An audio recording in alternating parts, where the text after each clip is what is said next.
Hey, comic tour bus riders. This is Dom, the comic tour guide. One second, let me get the door. There we go. No, but just me, but still. So anyway, I wanted to do a little rant talk about a character that I really have been enamored with this week, and that's Thunderbolt Ross, the Red Hulk. I say this because he appeared during what I will call the little trilogy of the odd tens era of the Hulk, which was between Planet Hulk, which is the very first comic I ever owned, World War Hulk, which was the follow-up to that event when the Hulk came back to Earth, and then Jeff Loeb's run, which was Volume 2 of Hulk, at least the first 6 issues, when the Red Hulk first appeared. And the main thing was that Thunderbolt Ross was already this hard like no-nonsense general to the U.S. military. He doesn't really care what kind of superpowers you have. If he can do something and bring in his troops, he's going to be there front and center on the front lines with the superheroes, or even if the superheroes aren't there. And if he can't, and if he knows he's not enough for the job, he'll hire someone else to do it. I'm pretty sure he was there when they co-opted Wolverine to go after Hulk. So you can also semi-thank Thunderbolt Ross for why you have Wolverine and Hulk's rivalry from time to time, or just Wolverine appearing in general back in the 70s. Like, I remember this one dope scene, and I thought he had adamantium bullets, funny enough, when he was shooting the Hulk. But it was the end of one scene, or the end of one comic in World War Hulk, where it was a double page splash of Thunderbolt Ross, like front and center, in front of a bunch of tanks and Apache helicopters ready to roll in the deep to take the Hulk down. It didn't work, of course, because this guy came in with like an army of people that was just as strong as like your baseline Hulk. And Bruce was already angrier than that and stronger than that. But Hulk had him in his clutches. And as they're crashing back down onto ground level, Thunderbolt Ross, both hands on the trigger, is unloading the clip into his eyes. Just going, why won't you go down? You would have thought this was an online match on like a Call of Duty like multiplayer or zombie round, where the player got taken down and he's on last stand mode, one of the last 2 clips he's got, because he knows that he's too far for anybody to revive him. It's hilarious. Have you ever seen any matches like that or played the game? But anyway, that's when he's in base form, or before he turned to the Red Hulk. Cue in Volume 2, at least issues 1 through 6 of Planet Hulk, and maybe I forgot the name of the arc, but it's when he joined the Offenders to fight against Hulk's Defenders.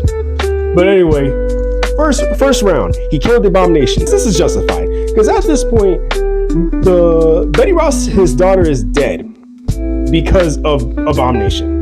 And the beginning of the issue 1, it was all in green silhouette to represent a flashback. The mystery was this Hulk, like the Green Hulk? But no, what happened was that Red Hulk beat him to a pulp, the Abomination, and then took this shield-issued gun that a Hulk could somehow slide his fingers in it, and it was big enough for him to hold, and just unloaded the clip on Abomination and killed him outright. He was gone for years after that. And that was enough to get people on the radar before checking on Bruce Banner. He was still in prison, mind you, after World War Hulk. And then they hear from his cousin She-Hulk, the Red Hulk is here. It ain't Bruce. It's like, you're here, Bruce. Who's that over there? Well, anyway, second instance. At the end of issue 3 is when the Green Hulk finally was going toe to toe with the Red Hulk. The next issue, I think issue number 4. Like I said, don't quote me on the issues, but I'm pretty sure it was Watsu the Watcher preluding the scene. What he does, he observes major events, be it events like this when big characters show up, or even cosmic level events. And he speaks to you, the reader, third person. What happened was that, I guess, mid-fight against the Green Hulk, and he had made some space between the two, he noticed this big, bald-headed, baby-face looking deity floating out of nowhere. He's like, what is he doing? Just for no reason. Uatu didn't provoke him. Just punched him out. And it left him knocked out with a face like the Red Hulk knocked down his sandcastle on the beach. He looked so sad, and he felt bad. And I felt bad for the Watcher when he got knocked out. He was offended. I was offended for him. It didn't make it any better that the Red Hulk just continued to beat him up until the Green Hulk came in to save him. But that's all. Just left, and then he just left. The third instance, which was the issue after the next 3 issues after that, he fought Thor. At one point, they went up to the air, when the Red Hulk grabbed him. And once they reached out of orbit where gravity wasn't a thing, he snatched Mjolnir out of his hands. He couldn't use the powers, and he had enough time before it dropped down to the ground. And he just started beating him up with Mjolnir until they reached the moon, and they still began to pummel him because I think Mjolnir was still out of his hands. Which is kind of sad because Thor still is pretty strong without the hammer. And he was feeling real salty about it when the whole Red Hulk jumped back to Earth. It's like, oh no, I'm getting my look back when I see you again.